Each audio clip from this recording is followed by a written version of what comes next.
Ration card മുൻഗണനാ വിഭാഗത്തിലേക്ക് മാറ്റുന്നതിനായി അപേക്ഷ ക്ഷണിച്ചു. പൊതുവിഭാഗത്തിൽപ്പെട്ട കാർഡുകൾ പിങ്ക് കാർഡായി മാറ്റുന്നതിന് ഇപ്പോൾ അക്ഷയ വഴി അപേക്ഷിക്കാം.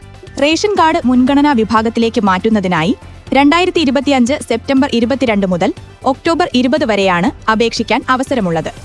മാറാരോഗികൾ, അവയവമാറ്റം നടത്തിയവർ, ഡയാലിസിസ് ചെയ്യുന്നവർ, വികലാംഗർ, വിധവകൾ, സ്വന്തമായി വീടും സ്ഥലവും ഇല്ലാത്തവർ തുടങ്ങിയവർക്ക് അപേക്ഷിക്കാം. അപേക്ഷിക്കുന്നതിനായി വരുമാന certificate, BPL certificate, medical certificate, മറ്റ് യോഗ്യത തെളിയിക്കുന്ന സർട്ടിഫിക്കറ്റുകൾ എന്നിവ ആവശ്യമാണ്.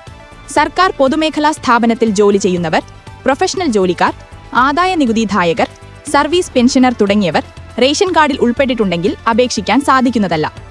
കൂടാതെ 1000 ചതുരശ്ര അടിയിൽ കൂടുതൽ വിസ്തീർണമുള്ള വീടുള്ളവർ, 4 ചക്രമോ അതിനു മുകളിലോ വാഹനമുള്ളവർ, 1 ഏക്കറിലധികം ഭൂമി കൈവശമുള്ളവർ, 25,000 രൂപയും കൂടുതൽ പ്രതിമാസ വരുമാനമുള്ളവർ തുടങ്ങിയവർ റേഷൻ കാർഡിൽ ഉൾപ്പെട്ടിട്ടുണ്ടെങ്കിലും അപേക്ഷിക്കാൻ സാധിക്കുന്നതല്ല.